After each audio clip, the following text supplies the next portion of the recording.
Okay, and welcome to 2-3, Applied Interior Angles. Now, in this one, example 1 says find the measure of angle ABC. So notice the order matters. A to B to C, we are asked to find that angle right there. Now, when we go to find this angle, something we have to recall from our previous lesson is that all three angles of a triangle will always add up to 180 degrees. So for this irregular triangle, we know that these three angles must add up to 180. So we can say, okay, well, you know what? 5x minus 8 plus 4x plus 7, so that's that angle right there and that angle right there, plus this angle right here, 2x plus 12, must add up to be 180. And from here, let's just combine our like terms. We see that, let's use a different color. We see that 5x, this positive 4x, and this positive 2x can all be combined. Now let's see, 5 plus 4 is 9, plus 2 is 11x. And let's even switch colors again. Let's go to this nice red. We have a negative 8, we have a positive 7, okay, and we have a positive 12. Well, you know what? I know that negative 8 and positive 7 is really negative 1, and negative 1 plus 12 is plus 11. And we get this kind of interesting problem. 11x plus 11 equals 180. And from there, we have the easiest problem in the world. We just subtract 11 from both sides, minus 11. And let me go ahead and bring this up here. Now I'm going to have 11x is equal to 180 minus 11 is 169. I divide both sides by 11. And of course, if you have a calculator handy, that's going to be super duper helpful. I recommend Desmos Scientific. And so 169 divided by 11 will of course give me x equals 15.36. Now from here though, we're not done. Remember, we're trying to find angle ABC, which equals, let's just use a different color, which equals that 5x minus 8. So what am I going to do? I'm going to say, well, you know what? Hey, 5x minus 8. And then, of course, I'm going to plug in my x value, 15.36. And so if I do 15.36 times 5, I will get 76.8 minus 8. If I then subtract 8, I'm going to get this. Angle ABC is equal to 68.8 degrees. By the way, if you wanted to find the measure of these other angles, all you would have to do is plug x into those as well. All right, let's move on to our next example. Okay, here we are in example 2, and you're actually going to notice that this picture looks exactly like the second problem, but what I changed was this, because this is a difficult problem. I want to give you a little scaffolding here. So we see the angle APC. Let's go ahead and label that. Angle APC from A to P to C is 34 degrees. And we want to find angle DAP. Let's say I go from D to A to P. We want to find that angle right there. Now here's what I would say. I want you to really see these as two separate triangles. I want you to see, okay, you know what? Here I have this triangle on the right, and here I have let's use a crazy color. Here I have this triangle on the left. And so one of the cool things that we'll do in geometry is we'll try and use things that we know to get from like one shape into another shape. So notice, what's the angle that can help us get from the right triangle into the left triangle? Well, I see a straight line here, and on that straight line, I see that this angle is 34 degrees, and wait a second, I know that two angles on a straight line have to add up to 180. So I can simply do this.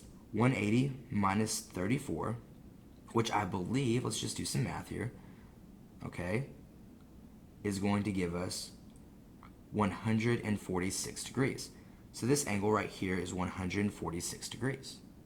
Now notice, remember from our previous statement, we know that the angles of a triangle always have to add up to 180 degrees. If I have this angle right here is 46 degrees, plus I know this angle right here is 100 146, uh-oh, we might have a problem here. And then I see this angle right here, plus I've got this question mark right there, okay? Or in algebra, of course, we can call this x. All of this has to add up to 180 degrees. Now I'm going to go ahead and continue with this problem, even though some of you might be saying like, oh, I see the mistake as well. So let's check it out. What is 46 plus 146? Well, that's going to be 192 degrees plus x equals 180 degrees. Now, in order to get x by itself, of course, we subtract 192, we subtract 192, and check it out. We're going to get this over here. We're going to get x equals 180 minus 192 is negative 12 degrees. And I kind of like this, and I kind of like this for a very specific reason. Because, ask yourself, in the real world, can you have a negative angle? No, that doesn't make sense. It's like saying, can you have a negative distance? And the answer is no. And so I'm actually going to keep this problem in the video because I want you to understand that sometimes just because the math works out, it doesn't mean that the solution actually works out with the geometric shape. So here's what a cool thing would be. I would actually like for you to reconcile this. Angle DAP does not exist. You know what? And sometimes as geometry teachers, we create problems that actually can't exist in the real world. And if you can understand when and where that doesn't actually exist, that's going to be, it's going to show me that you have a conceptual understanding of the geometry. So I'll go ahead and leave it in. But this is how you would solve that problem number 2 coming up. Please pause the video if you have any notes to take, and let's move on to our last example. Okay, here we are in example 3, and we're going to ask what is the measure of angle ZPL. Let's see, Z to P to L, so I've got that question mark right there, when given that ZLP is 38 degrees. Okay, so let's see, so Z to L to P, so now we're saying that's 38 degrees. Now, kind of like in our last problem, we are trying to get to an answer in this right triangle, you know, the triangle on the right, but we're going to have to do that by first working with numbers on the left triangle. And hey, that's okay. That means that if we're given these two angles, well, clearly we're going to have to start by finding out this angle first. And you know what? So what are we going to do? Well, we know that all three angles of a triangle add up to 180 degrees. So we can go, okay, well, you know, 35 plus 67, let's see, 5 plus 7 is 12, and 1 plus 3 plus 6 is 100, or is 10, and we'll have 102 degrees total. So those two angles add up to 102, which we will then subtract from 180. So that's kind of the standard operating procedure. You add the two angles and subtract from 180. And of course, 180 minus 102 will give us 78 degrees.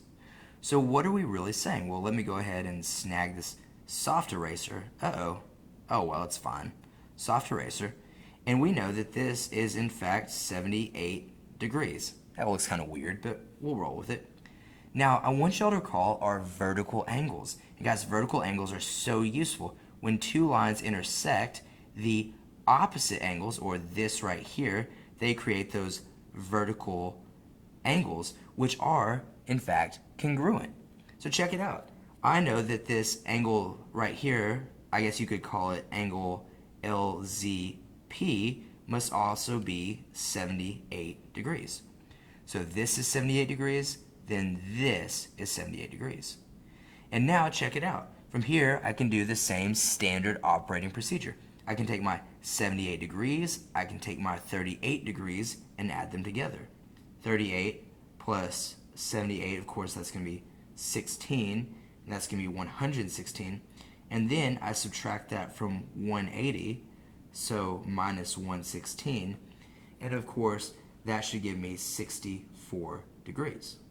Okay, and now we have our answer. We know that this right here, this angle that we were looking for, ZPL, angle ZPL, is equal to 64 degrees. All right, I hope that these 3 examples helped, and I'll catch you guys in our next video.